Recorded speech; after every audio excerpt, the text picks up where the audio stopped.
Hello, everyone. Hope you are well on this Tuesday night. I keep asking myself this question: how is this being allowed? How repeatedly? It's like every day. How is it being allowed that within or less than 4 years, there's so much destruction? That's what it is. It's destruction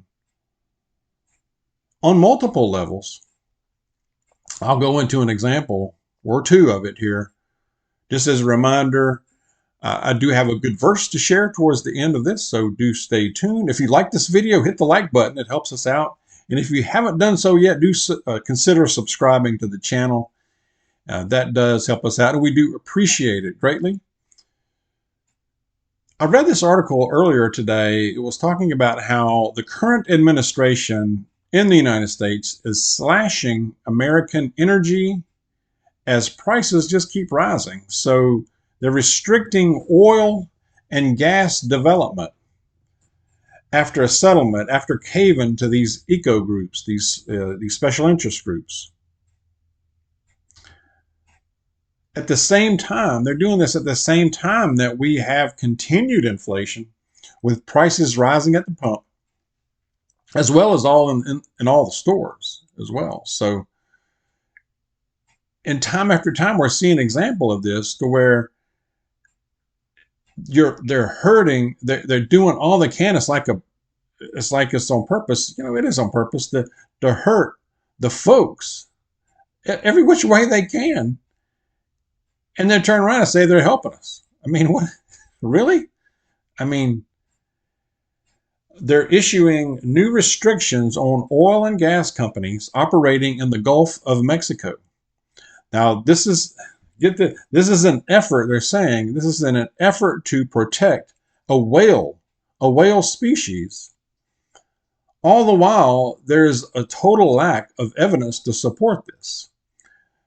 There's not concrete, good evidence from what I'm reading, from what this article said, that that's the case. That with these restrictions, it would make much of a difference anyway. Gulf of Mexico, oil rich.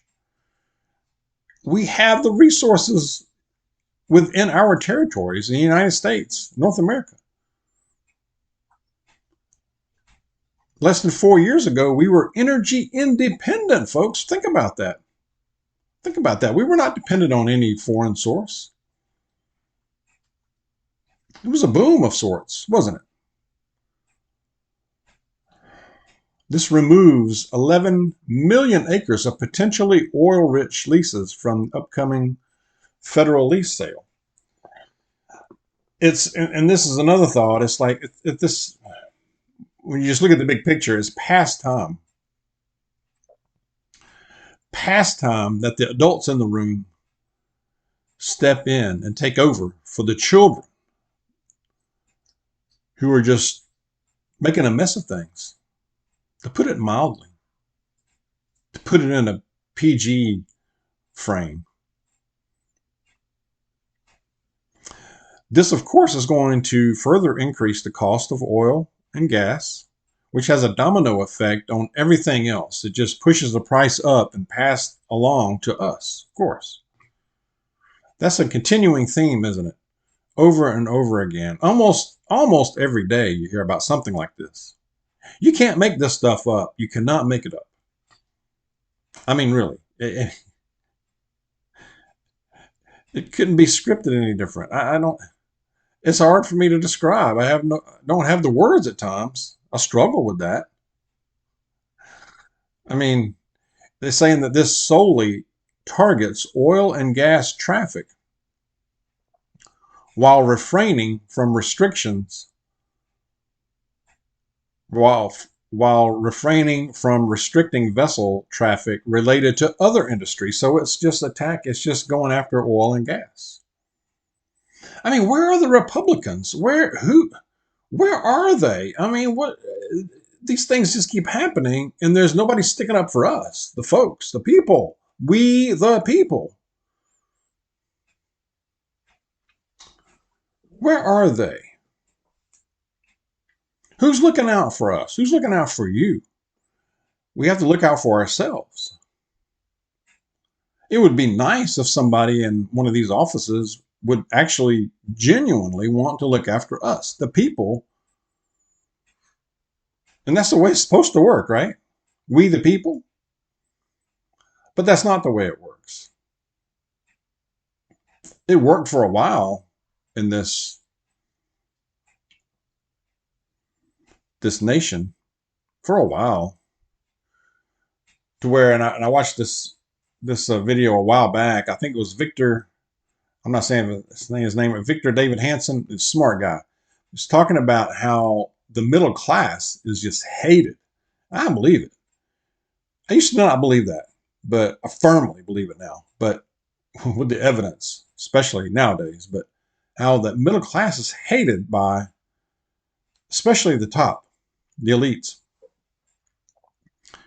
And because we're a threat, if you have a strong middle class, that's a hedge against the top, the elites and the ones at the top getting too much power. It threatens their unquenchable thirst for power. Therefore, there has been a fleecing of the middle class for years now. Didn't start just a few years ago. It's been going on for quite a while, of course. But like I said in my short earlier, there's a lot on fire, both figuratively and literally. And it does make you wonder, is this judgment? Is it we come to an end, so to speak? We don't know. We don't know that for sure. But like I said, where are the one? There's nobody speaking up for us. There might be a couple. There might be one or two around.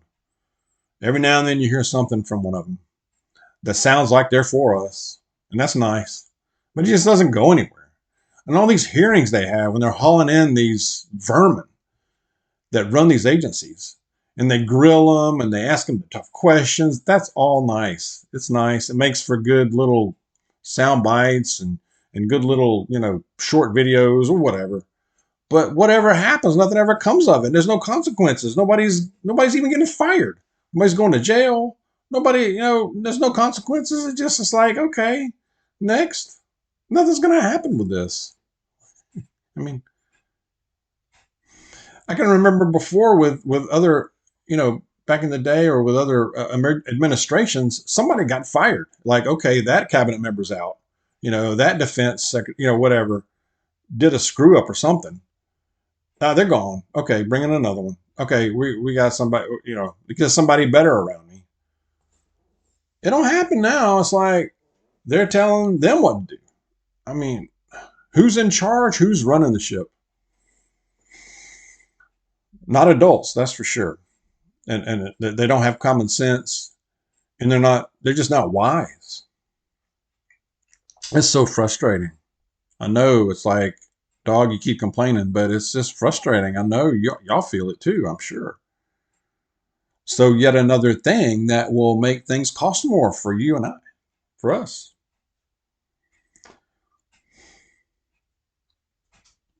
Not really related, but I just made a note that California, thought about it the other day when, I guess this was yesterday or over the weekend when the hurricane was hitting Southern California. I mean, think about it. Within just a short period of time, you had hurricane, tornadoes, earthquake, and floods. I mean, what's next? I mean, the plague of frogs, darkness, locusts.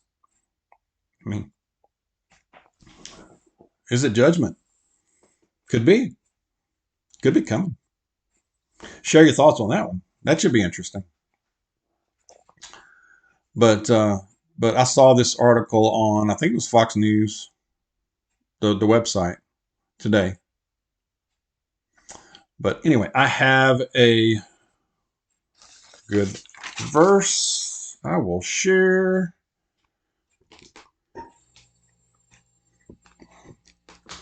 This was the verse of the day on the Bible app, actually. So you may have already read this, but if not, here it is. 1 John chapter 4, verse 11 says, "Dear friends, if God so loved us, we also ought to love one another." Amen. This is what Jesus, this